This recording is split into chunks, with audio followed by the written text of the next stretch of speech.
నమస్కారం G3 news వార్తలకు స్వాగతం. ముందుగా వార్తల్లోని ముఖ్యాంశాలు. నర్మెట ఆయిల్ ఫామ్ ఫ్యాక్టరీ ప్రారంభానికి సీఎం రేవంత్, రైతు భరోసా నిధుల పంపిణీతో 3 రోజుల ఉత్సవాలు, వ్యవసాయ సాంకేతికతల ప్రదర్శనకు రైతు ఉత్సవాలు, రైతులకు కొత్త అవకాశాల కోసం ప్రభుత్వం చర్యలు. వివేకానంద కేసులో వైసీపీ నేతలపై మంత్రి అనగాని విమర్శలు, రోజుకో కథ చెబుతున్నారన్న వైసీపీపై అనగాని ఫైర్. అవినాష్ రెడ్డిని కాపాడేందుకు ఆరోపణలంటూ విమర్శ, కేసులో నిజాలు బయటపెట్టాలని మంత్రి డిమాండ్.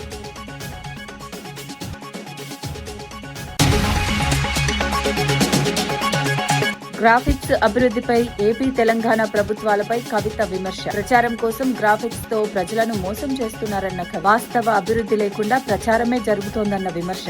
ప్రగతిపై దృష్టి పెట్టాలని ప్రభుత్వాలకు కవిత సూచన.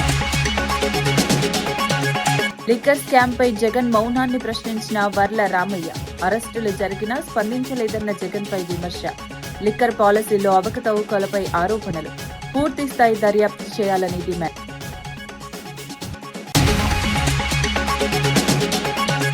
తిరుమల భద్రతపై వైసీపీ నేతలపై రవినాయుడు ఆరోపణలు, ఆలయ పవిత్రతకు భంగం కలిగిస్తున్నారన్న విమర్శ. భక్తుల భద్రతపై ఆందోళన వ్యక్తం చేసిన రవినాయుడు. అమరావతిలో ఇడ్లీ ప్లేట్ గ్రాఫిక్స్ పెట్టడం, తెలంగాణలో కూడా అదే తరహా ప్రచారం జరుగుతోందని జాగృతి అధ్యక్షురాలు కవిత విమర్శించారు. వాస్తవ అభివృద్ధి కంటే ప్రచారానికే 2 రాష్ట్ర ప్రభుత్వాలు ప్రాధాన్యమిస్తున్నాయని అన్నారు. క్షేత్రస్థాయిలో పనులు చేయకుండా గ్రాఫిక్స్ తో ప్రజలను మోసం చేస్తున్నారని ఆరోపించారు. అభివృద్ధి పేరుతో ప్రజలను తప్పుదారి పట్టించే ప్రయత్నాలు జరుగుతోందని పేర్కొన్నారు. ప్రజలకు నిజమైన అభివృద్ధి కనిపించాలంటే పనులు చేయాలని సూచించారు. ప్రభుత్వాలు ప్రచారం కాకుండా ప్రగతిపై దృష్టి పెట్టాలని కవిత అన్నారు. చేస్తున్న మాయాజాలం ఏంది? అమరావతిలోనేమో ఇడ్లీ ప్లేట్లు పెట్టినట్టున్నారు అప్పుడు గ్రాఫిక్స్ తోని. ఇక్కడ మన సీఎం గారేమో ఇడ్లీలు పెట్టిరు నిన్న. మొత్తం అది గ్రాఫిక్స్ ప్రెజెంటేషన్ ఆ బొమ్మంతా చూస్తే ఏం లేదు. ఇడ్లీలు ఉన్నాయి, 2-3 ముగ్గులు ఉన్నాయి, అంతకు మించి అందులో ఉన్నదేం లేదు. ఎందుకంటే ట్రాన్స్పరెన్సీ ఉండాలన్నది మాత్రం మేము కోరుతున్నాం. డెఫినెట్ గా ఎస్, మూసీ మంచిగా కావాలి, మూసీ క్లీన్ కావాలి, మూసీ చుట్టుమట్టు ఉన్నటువంటి పట్టాదారులు, ఆ పట్టా భూములు వాళ్ళందరూ కూడా డెవలప్ కావాలి. నేను కాదనట్లేదు. తోని చేస్తున్న మాయాజాలం ఏంది? అమరావతిలోనేమో ఇడ్లీ ప్లేట్లు పెట్టినట్టున్నారు అప్పుడు గ్రాఫిక్స్ తోని. ఇక్కడ మన సీఎం గారేమో ఇడ్లీలు పెట్టిరు నిన్న. మొత్తం అది గ్రాఫిక్స్ ప్రెజెంటేషన్ ఆ బొమ్మంతా చూస్తే ఏం లేదు. ఇడ్లీలు ఉన్నాయి, 2-3 ముగ్గులు ఉన్నాయి, అంతకు మించి అందులో ఉన్నదేం లేదు. ఎందుకంటే ట్రాన్స్పరెన్సీ ఉండాలన్నది మాత్రం మేము కోరుతున్నాం. డెఫినెట్ గా ఎస్, మూసీ మంచిగా కావాలి, మూసీ క్లీన్ కావాలి, మూసీ చుట్టుమట్టు ఉన్నటువంటి పట్టాదారులు, ఆ పట్టా భూములు వాళ్ళందరూ కూడా డెవలప్ కావాలి. నేను కాదనట్లేదు. నెల్లూరు జిల్లా అన్నారెడ్డిపాలెం గ్రామంలో మంత్రి ఆనం రామనారాయణ రెడ్డి అభివృద్ధి పనులకు శంకుస్థాపన చేశారు. 1.35 కోట్ల వ్యయంతో విలేజ్ హెల్త్ సెంటర్, తాగునీటి పథకం అంతర్గత పైప్ లైన్లు, కల్వర్ట్, సీసీ రోడ్ల పనులు చేపట్టారు. జల్ జీవన్ మిషన్ కింద తాగునీటి సమస్య పరిష్కారానికి చర్యలు తీసుకుంటున్నామని తెలిపారు. రైతులకు 481 పాస్ పుస్తకాలను పంపిణీ చేశారు. ఆలయ అభివృద్ధికి కూడా ప్రభుత్వం ప్రాధాన్యమిస్తోందని చెప్పారు. సీఎం సహాయ నిధి ద్వారా లబ్ధిదారులకు ఆర్థిక సాయం అందించారు. గ్రామ అభివృద్ధికి కట్టుబడి పనిచేస్తానని మంత్రి తెలిపారు.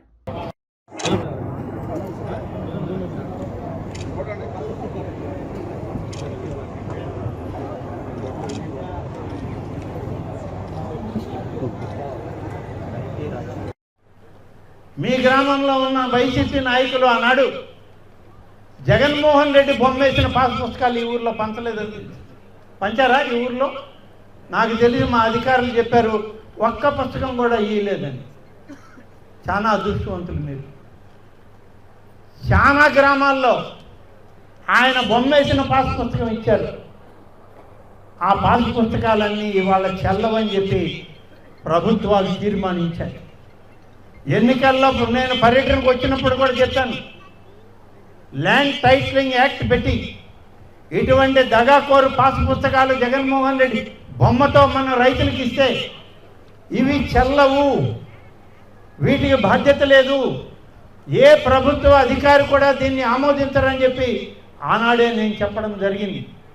ల్యాండ్ టైటిలింగ్ చట్టంతో రైతుల భూముల్ని జగన్మోహన్ రెడ్డి ఆయన పార్టీ నాయకులు దోచుకోవడానికి చేసినటువంటి ఒక కుట్రాన్ని కూడా ఆనాడు చెప్పడం జరిగింది.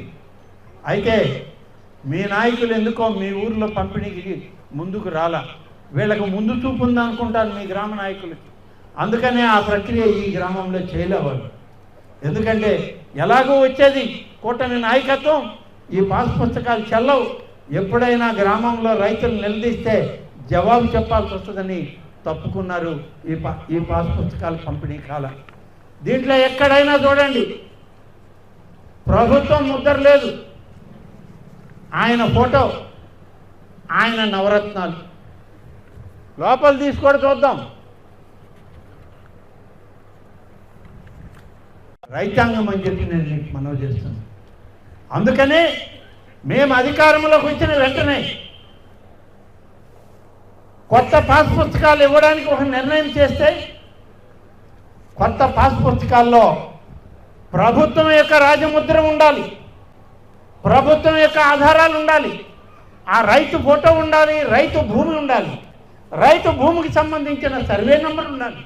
అంతేకాని చంద్రబాబు నాయుడు గారి ఫోటోను. రాష్ట్రంలో రైతాంగం తీవ్ర సంక్షోభంలో ఉందని వైసీపీ నేత సాకే శైలజానాథ్ విమర్శించారు. 2025-26 మధ్యలో 2865 మంది రైతులు, కూలీలు బలవన్మరణం పొందారని నివేదికలో వెల్లడైందన్నారు. వ్యవసాయానికి ప్రభుత్వం సరైన మద్దతు ఇవ్వకపోవటం వల్లే ఈ పరిస్థితి వచ్చిందని ఆరోపించారు. రైతుల సమస్యలను పరిష్కరించడంలో ప్రభుత్వం విఫలమైందన్నారు. రైతులకు తక్షణ సహాయం అందించాలని, సంక్షోభాన్ని తగ్గించాలని డిమాండ్ చేశారు. వ్యవసాయ రంగంపై ప్రభుత్వం మరింత దృష్టి పెట్టాల్సిన అవసరం ఉందని పేర్కొన్నారు. అలాగే ప్రభుత్వంలో ఉన్న వాళ్ళకి వీళ్ళందరికీ కూడా నేను 2024 ఎన్నికల్లో మీరు ఇచ్చిన వాగ్దానాలని గుర్తు చేస్తూ ఉన్నాను.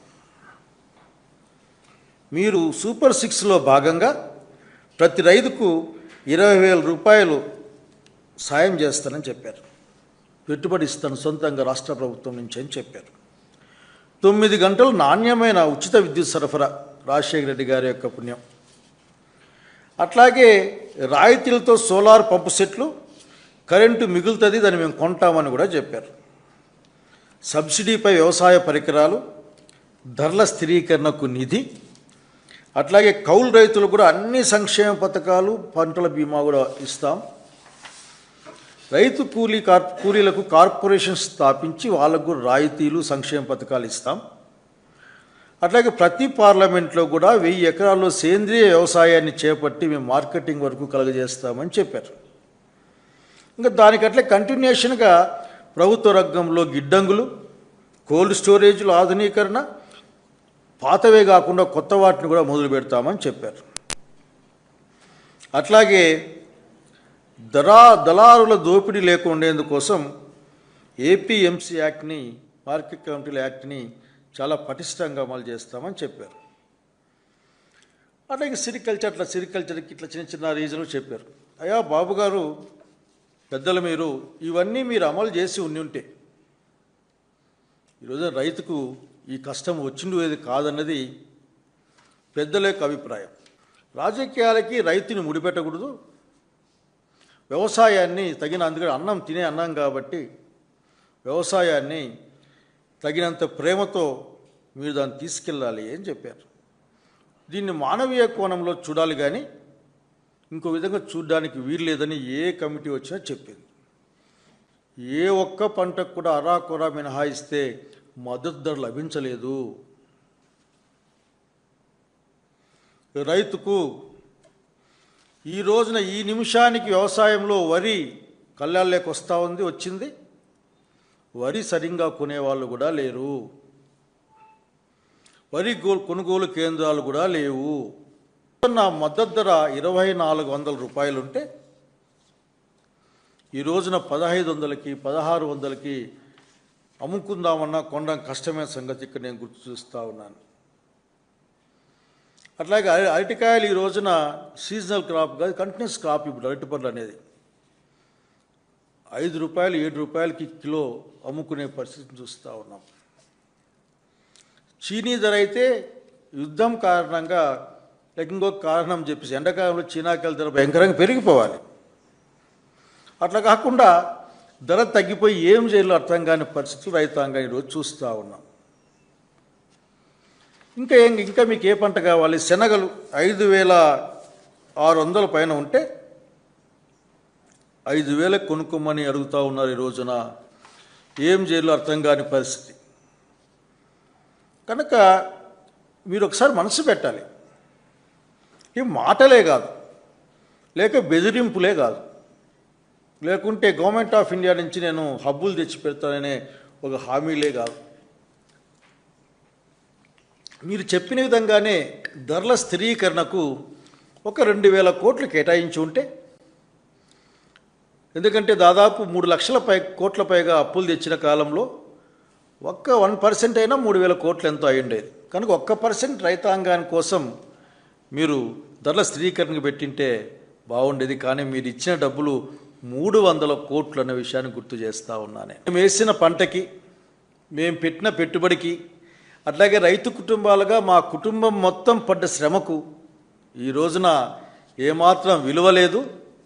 పంట కంటి ముందు ఉంది, కంట్లో మంట ఉంది, ఏం చేయాలో అర్థం కాని పరిస్థితుందని వాళ్ళు చెప్తారు మనకి. అసెంబ్లీలో వందే మాతరం గేయాన్ని అవమానించారని బీజేపీ ఎమ్మెల్యే ధన్పాల్ సూరన్న ఆరోపించారు. ఎంఐఎం సభ్యులు వాకౌట్ చేయడం దేశాన్ని, రాజ్యాంగాన్ని అవమానించడమేనని అన్నారు. అలాంటి సభ్యులపై కఠిన చర్యలు తీసుకోవాలని డిమాండ్ చేశారు. వారి సభ్యత్వాన్ని శాశ్వతంగా రద్దు చేయాలని కోరారు.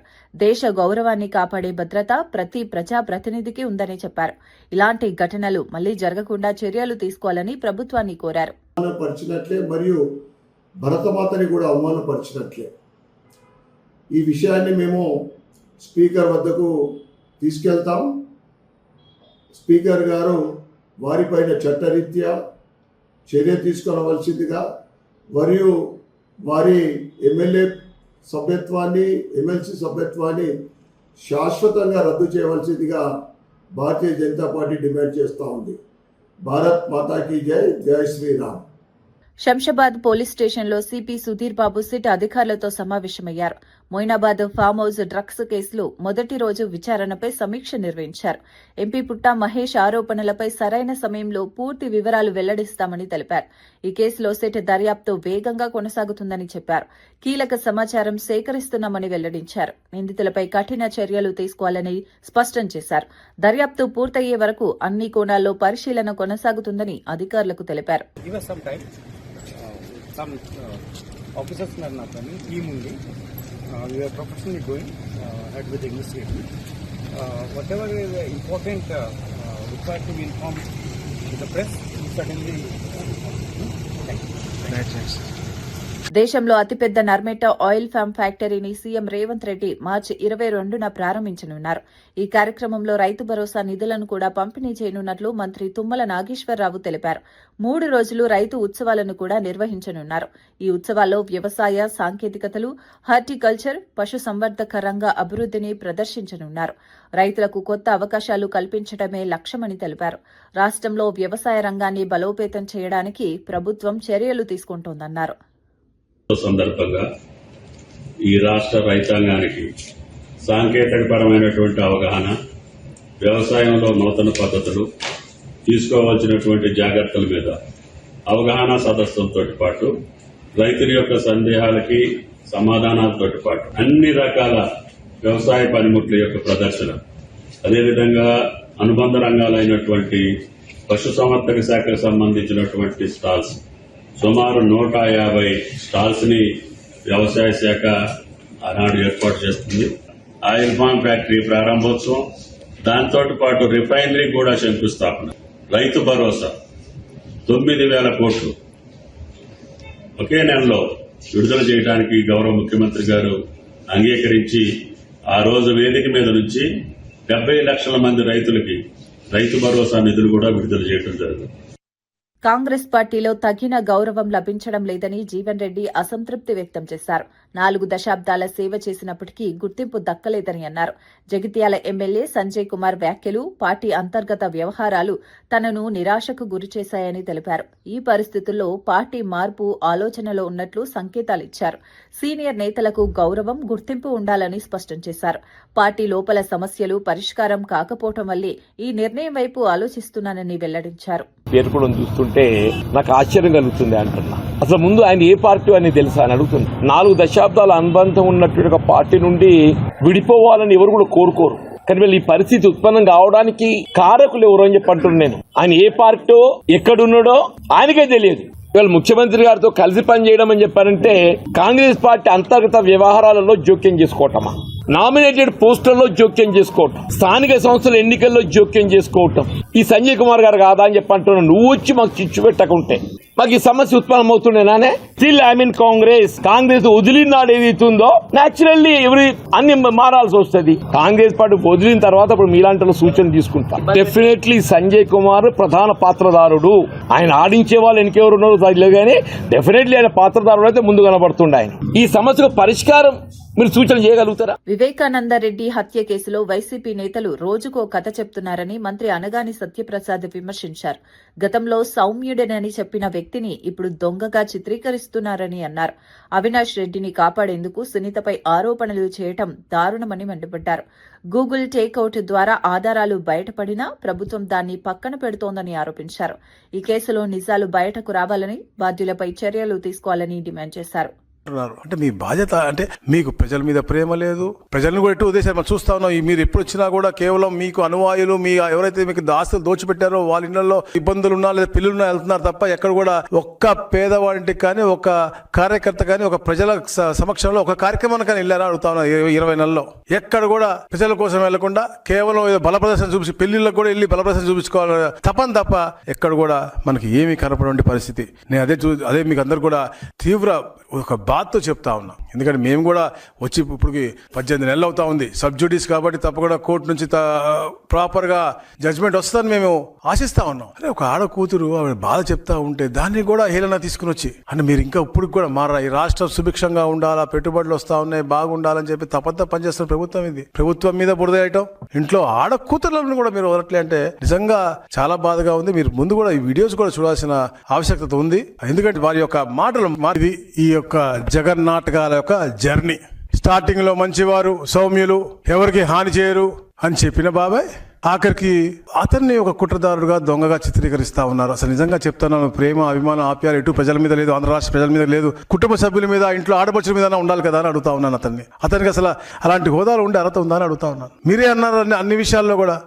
ఇదే అవినాష్ రెడ్డి ఎంపీ హోదాలో ఉండి అసలు అక్కడ ఉండి ఇలాంటి గొడవ జరిగి హత్య జరిగితే పోలీస్ స్టేషన్ కి ఫోన్ చేసి చెప్పాలి అని ఇంగిత జ్ఞానం కూడా లేదా అని అడుగుతా ఉన్నాను. ఎన్ని దాసి రక్తం అంతా తుడిసి కుట్లు వేసి మీరే మీ ఆసుపత్రి స్టాఫులతో, గంగిరెడ్డి వాళ్ళ ఆసుపత్రి స్టాఫ్, మీ బంధువులతో, గంగిరెడ్డి గారు అంటే జగన్మోహన్ రెడ్డి గారు మాంగారే కదా, వాళ్ళందరూ అక్కడ ఉన్నారు ఆ సమయంలో. గూగుల్ టేక్అవుట్ లో క్లియర్ కట్ గా మనకి ప్రూవ్ అయినాయి. హైదరాబాద్ కూకట్పల్లిలో ₹1 దోపిడీ ఘటనపై పోలీసులు దర్యాప్తు వేగవంతం చేశారు. బైక్ పై వెళ్తున్న కుస్రు అమీనుద్దీన్ వద్ద నుంచి దుండగులు నగదు దోచుకెళ్లారు.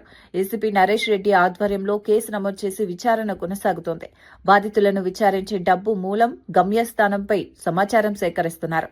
3 ప్రత్యేక బృందాలు నిందితులను పట్టుకునేందుకు శోధన కొనసాగిస్తున్నాయి. త్వరలోనే నిందితులను పట్టుకుంటామని పోలీసులు తెలిపారు. ₹1 కోటి తీసుకుని పోతున్న క్రమంలో ఒక గుర్తు తెలియని 4 వ్యక్తులు 2 మోటార్ సైకిల్ మీద వచ్చి వాళ్లకు చిల్లీ పౌడర్ వాళ్ళ మీద చల్లి వాళ్ళ దగ్గర ఉన్న ₹1 కోటి ఎత్తుకొని పారిపోయినారని చెప్పేసి మాకు కంప్లైంట్ ఇవ్వడం జరిగింది. ఇమీడియట్ గా కేసు రిజిస్టర్ చేసి నైట్ 3 టీమ్స్ ఫామ్ చేసి టోటల్ గా వర్కౌట్ చేస్తున్నాం. ఇప్పటి వరకు కేసు అండర్ ఇన్వెస్టిగేషన్ ఉంది. దాంట్లో ఈ మనీ ఎక్కడి నుంచి తీసుకొస్తున్నారు, ఎక్కడికి తీసుకుపోతున్నారు, ఈ మనీ ఎవరికి సంబంధించింది, ఎవరు చేసి ఉంటారనేది పూర్తిగా ఇంకా ఇన్వెస్టిగేషన్ లో తేలాల్సి. ఏపీ లిక్కర్ స్కామ్ వివాదం మరింత ముదురుతుండగా టీడీపీ నేత వర్ల రామయ్య స్పందించారు. అరెస్టులు జరిగినప్పటికీ జగన్ స్పందించకపోవడాన్ని ప్రశ్నించారు. లిక్కర్ పాలసీలలో భారీ అవకతవకలు జరిగాయని ఆరోపించారు. కల్తీ మద్యం వల్ల మరణాలు సంభవించాయని పేర్కొన్నారు. ఈ స్కామ్లో అసలు లబ్దిదారుడు ఎవరో బయటపెట్టాలని డిమాండ్ చేశారు. పూర్తిస్థాయి దర్యాప్తు జరిపి బాధ్యులపై చర్యలు తీసుకోవాలని కోరారు. 3,500 కోట్ల రూపాయలు కొట్టేసి కూడా ఎదుటి మనుషులను నువ్వు ప్రశ్నిస్తున్నావంటే నీ గుండె మామూలు గుండె. ఈ గుండె అవినీతి పరులకి ఒక మోడల్ సార్. మీ గుండె, మీ ధైర్యం ఈ అసాంఘిక శక్తులకి రోల్ మోడల్ సార్. ఇది సాక్షాత్తు ఈడీ ఇంటర్ఫీర్ అయి ఎంటర్ అయి 441 కోట్ల రూపాయలు సీజ్ చేశారు సార్. అదొక చిన్న అమౌంట్ అట మొన్న అంటాడు ఆయన. సాక్షాత్తు సుప్రీంకోర్టు జడ్జ్, డివిజన్ బెంచ్ ఏం చెప్పారు? కూలంకషంగా దర్యాప్తు చేయండి, ఇందులో బెయిల్ కూడా ఇవ్వమేమన్నారు. అవినీతిని మేము నమ్ముతున్నాం అన్నట్లుగా చెప్పింది ఆనరబుల్ సుప్రీంకోర్టు. ఈడీ 441 కోట్లు సీజ్ చేసి ఇంకా చేయాల్సి ఉంది, మనీ లాండరింగ్ జరిగిందని చెబుతున్నారు. ఎక్కడుంది ఈ డబ్బంతా? మీకు తెలియకుండా వెళ్ళింది ఎక్కడికైనా? ఈ అవినీతి కేసులో మీరు ఎలా తప్పి ఇండియా పోస్ట్ 24 గంటల్లో పార్సిల్ డాక్యుమెంట్ డెలివరీ సేవలను ప్రారంభించింది. ఈ సేవలు ప్రైవేటు కొరియర్ సంస్థలకు పోటీగా తీసుకువచ్చినట్లు మంత్రి పెమ్మసాని చంద్రశేఖర్ తెలిపారు. సమయానికి డెలివరీ కాకపోతే రిఫండ్ గ్యారంటీ కూడా అందిస్తామని చెప్పారు. తక్కువ ధరలతో ప్రజలకు మెరుగైన సేవలు అందించడమే లక్ష్యమని పేర్కొన్నారు. ఈ కామర్స్ రంగంలో వేగవంతమైన సేవల కోసం ఈ నిర్ణయం తీసుకున్నట్లు తెలిపారు. ప్రజలకు మరింత సౌకర్యం కల్పించే దిశగా ఇది కీలక అడుగు అని అన్నారు. పోస్ట్ ఆఫీసులన్నింటినీ కూడా రేషనలైజ్ చేయటం కానీ, రూట్స్ రేషనలైజ్ చేయటం కానీ, ప్రైవేట్ కన్సల్టెంట్స్ తీసుకొని పైలట్స్ చేసాం. చాలా చోట్ల పైలట్ చేస్తే 24 అవర్స్ 48 అవర్స్లో స్పీడ్ డెలివరీ చేసే విధంగా చేయాలి అంటే ఒక 70% నుంచి 98% యాక్యురసీ వచ్చిన తర్వాత ఇప్పుడు 6 మేజర్ పట్టణాల్లో ఈ రోజున ఈ సర్వీస్ని 3 సర్వీసెస్ని లాంచ్ చేస్తా ఉన్నాం. ఒకసారి 24 అవర్ గ్యారంటీ ఇచ్చిన తర్వాత ఆ 24 అవర్స్లో కనుక డెలివరీ చేయకపోతే బుక్ చేసుకున్న కస్టమర్కి డబ్బులు వాపస్ ఇచ్చేటువంటిది మెయిన్ కర్తవ్యం ఇందులో. అంటే ఒక రకమైనటువంటి కాన్ఫిడెన్స్ తోటి మేము చేసినటువంటి ఈ ప్రయత్నం, గత 2 సంవత్సరాలుగా చేసిన ప్రయత్నం మీద ఉన్నటువంటి నమ్మకంతో ఈ రోజున 3 సర్వీసెస్ 24 అవర్స్ కానీ 48 అవర్స్ కానీ తీసుకొస్తా ఉన్నాం. ప్రైవేట్ కొరియర్లతోటి పోటీ పడే విధంగా చేస్తా ఉన్నాం. మీరు ఒక్కసారి తీసుకుంటే గత 5 సంవత్సరాల్లో department of post every year 2% మాత్రమే గ్రో అయ్యేది. అంటే 200 కోట్ల రూపాయల ఆదాయాన్నే సంవత్సరం టు సంవత్సరం పెంచేది. అలాంటిది గత 1 ఇయర్లో దాదాపు 2,000 కోట్ల రూపాయల ఆదాయాన్ని పెంచాం. అంటే 10 రెట్లు 200 కోట్ల నుంచి 2,000 కోట్ల రూపాయలు.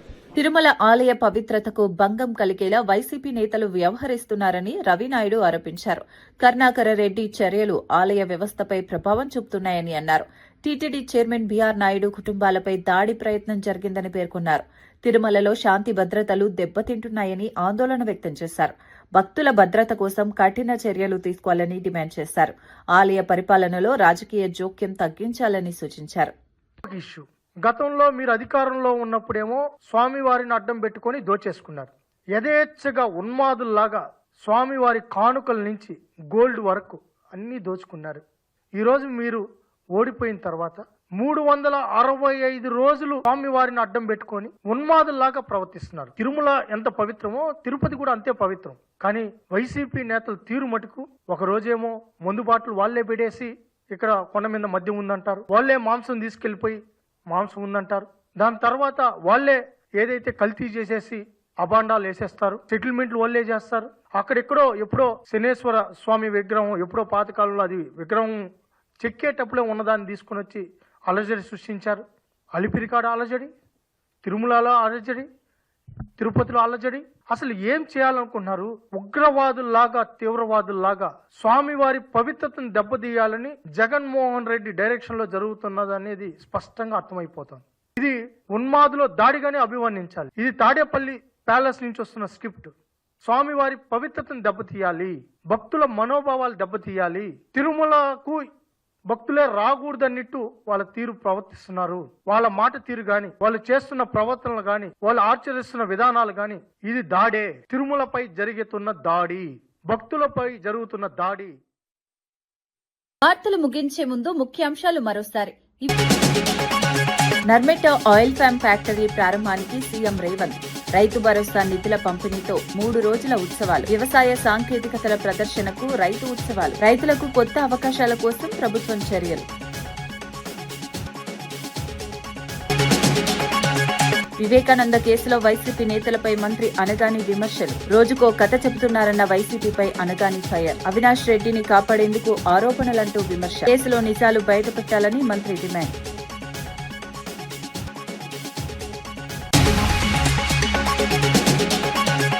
గ్రాఫిక్స్ అభివృద్ధిపై ఏపీ తెలంగాణ ప్రభుత్వాలపై కవిత విమర్శ. ప్రచారం కోసం గ్రాఫిక్స్ తో ప్రజలను మోసం చేస్తున్నారన్న వాస్తవ అభివృద్ధి లేకుండా ప్రచారమే జరుగుతోందన్న విమర్శ. ప్రగతిపై దృష్టి పెట్టాలని ప్రభుత్వాలకు కవిత సూచన. లిక్కర్ స్కామ్ పై జగన్ మౌనాన్ని ప్రశ్నించిన వర్ల రామయ్య. అరెస్టులు జరిగినా స్పందించలేదన్న జగన్ పై విమర్శ. లిక్కర్ పాలసీలో అవకతవకలపై ఆరోపణలు. పూర్తి స్థాయి దర్యాప్తు చేయాలని డిమాండ్.